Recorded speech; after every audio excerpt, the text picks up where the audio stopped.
अस्सलाम वालेकुम फ्रेंड्स। आपने अक्सर देखा होगा कि चलते चलते एसी के इस जगह से पानी के ड्रॉप गिरना शुरू हो जाते हैं, जो शुरू में तो बिल्कुल नॉर्मल से थोड़े थोड़े गिरते हैं, धीरे धीरे वो ज़्यादा होते जाते हैं और फिर जैसे ही आप एसी चलाते हैं उसके कुछ देर बाद ही एसी की इस पूरी जगह से पानी के ड्रॉप गिरना शुरू हो जाते हैं। तो फ्रेंड्स बेसिकली ये वो पानी होता है जो हमारे एसी के चलाने की वजह से हवा में मौजूद नमी जो वेपोरेटर खींचता है और वो पानी बन के इस एसी के इस जगह पर एक चैनल होता है, उस चैनल के अंदर आ जाता है, जो मैं अभी आपको खोल के भी दिखा देता हूं। और जिस जगह से एसी के ड्रेन वाला पाइप आउट हो रहा होता है उस साइड पे इस चैनल का भी ड्रेन बना होता है और ये पानी उस चैनल के अंदर गिरता है और उस ड्रेन के जरिए इस पाइप के जरिए यहां से आउट हो जाता है। तो फ्रेंड यहां से पानी टपकने की मोस्टली 3 रीजंस होती हैं। चैनल का ब्लॉक हो जाना, जिस जगह पे पाइप चैनल के साथ अटैच हो रहा है उस जगह पे लूजनेस रह जाना, या फिर इस पाइप का किसी जगह से भी ब्लॉक हो जाना। अब हम इसके हल की तरफ आते हैं। तो सबसे पहले हम एसी को खोले बगैर इसकी ब्लॉकेज को दूर करने की कोशिश करते हैं।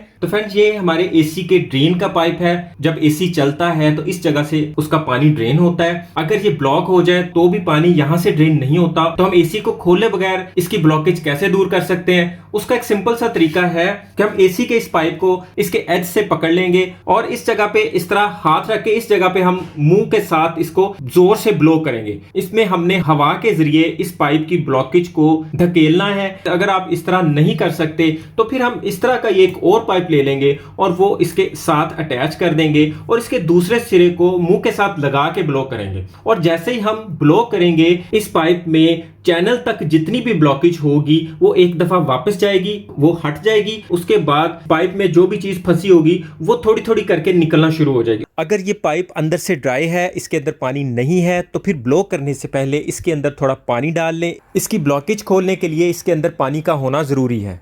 और इस पाइप की जगह आप कोई भी दूसरा पाइप भी यूज कर सकते हैं जो इसके ऊपर टाइटली चढ़ जाए। जब हम ब्लो करें तो यहाँ से हवा रिलीज ना हो। और जैसे ही ब्लो कर लेंगे, हवा का प्रेशर जब वापस आने लगेगा उससे पहले पहले हम इसका पाइप उतार के इस पाइप को हम एकदम से नीचे फर्श पे फेंक देंगे। एकदम से प्रेशर के साथ सारा पानी वापस आएगा और इसमें जो ब्लॉकेज होगी वो रेजा रेजा होके इसमें निकलना शुरू हो जाएगी। ब्लो करने वाला अमल हम 4 से 5 दफा भी कर सकते हैं, जिससे एक दफा हवा का प्रेशर एसी के चैनल तक आएगा और फिर वापस जाएगा, फिर एक दफा एसी के चैनल तक आएगा और फिर वापस जाएगा। इससे एसी के चैनल के अंदर मौजूद सुराख के अंदर भी कुछ चीज फंसी होगी तो वो भी निकल जाएगी, पाइप के अंदर भी कुछ होगा तो वो भी इस अमल से निकल जाएगा। उसके बाद हम किसी चीज में पानी ले लेंगे और फिर हम इसके इस जगह पे पानी गिराएंगे।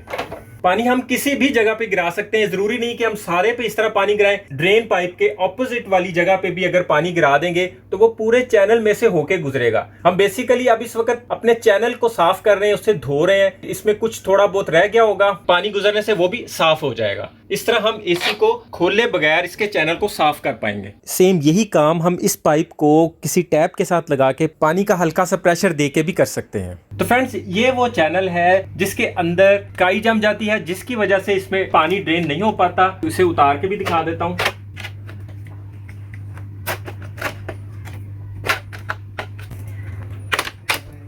ये आप देखें इसके अंदर जंग भी है और इसके अंदर सम टाइम काई जम जाती है, जिसकी वजह से यहां से पानी नहीं निकल पाता। ये इसका ड्रेन होल है, इस जगह से पानी ड्रेन होता है और जब ये बंद हो जाए तो फिर इस चैनल से पानी ओवर होके एसी के नीचे से टपकना शुरू हो जाता है।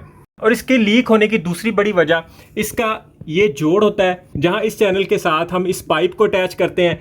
तो मौके पे तो हम इसे बड़ा अच्छे से अटैच कर देते हैं जिस तरह ये अटैच हुआ है। जैसे ही यहाँ से पानी ड्रिपिंग करना शुरू करता है तो हम किसी मैकेनिक को बुलाते हैं। जाहिर बात है वो उसे खोल के ही सही करेगा, अदरवाइज तो आप उसे पैसे भी नहीं देंगे। तो होता ये है कि वो इस ड्रेन पाइप को चैनल की इस जगह पे बड़े अच्छे से फिक्स कर देता है, लेकिन जैसे ही वो इस चैनल को इसके साथ अटैच करता है तो यहाँ पे या तो बैंड आ जाता है जिसकी वजह से चैनल में पानी रुकना शुरू हो जाता है और फिर भी ड्रिपिंग शुरू हो जाती है, या फिर बैंड आने की वजह से यहाँ से ही पानी लीक होना शुरू हो जाता है। तो आपने मेक श्योर कर लेना है कि जब आप इसकी फिटिंग करते हैं तो इस जगह पे पाइप को बैंड नहीं आना चाहिए और ये जोड़ भी ठीक लगा होना चाहिए। बाज़ दफा ऐसे भी होता है कि थोड़ा सा रास्ता बना होता है पानी का और नॉर्मल मौसम में यहाँ से पानी गुजरता रहता है, क्योंकि एसी पानी ही थोड़ा बनाता है। जैसे ही बरसात का मौसम आता है एसी पानी ज्यादा बनाना शुरू करता है, तो उस ज्यादा पानी के यहाँ से गुजरने की जगह नहीं होती। इस वजह से भी बरसात के मौसम में यहाँ से पानी नॉर्मली गिरना शुरू हो जाता है। अगर हम इस चैनल को उतार के वॉश करना चाहें, इस जोड़ को यहाँ से उतार लेंगे, इस चैनल को अलग कर लेंगे। मोटर की तारों का इसके अंदर जैक लगा होता है, ये ऊपर से कवर उतार के इसके अंदर से जैक निकाल के और इस पाइप को यहाँ से अलग करके करके हम इस चैनल को बाहर निकाल के वॉश करके दोबारा इस जगह पे फिट कर सकते हैं। ये फ्रेंड्स इस वक्त दोबारा यहाँ पे फिट हो गया, इसका कोई लंबा चौड़ा मसला नहीं होता, ये आराम से बाहर आ जाता है और आराम से इसी जगह पे फिट हो जाता है। तो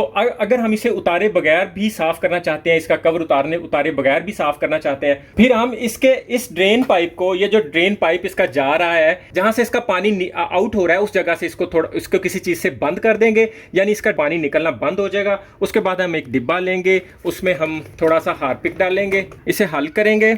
अगर आपने कवर खोला हुआ है तो भी ठीक है, अगर कवर नहीं भी खोला तो भी इस चैनल के अंदर इस पानी को भर देना है, यानी इसे ओवर नहीं होने देना, लेकिन इसे पूरा भर देना है। 2 से 4 घंटे के लिए हार्पिक वाले पानी को इस चैनल के अंदर भरा रहने देंगे और फिर 4 से 5 घंटे के बाद हम ड्रेन पाइप का मुंह आगे से खोल देंगे और ये हार्पिक वाला जितना पानी इस पाइप के अंदर और इस चैनल के अंदर मौजूद था वो सारा ड्रेन आउट हो जाएगा।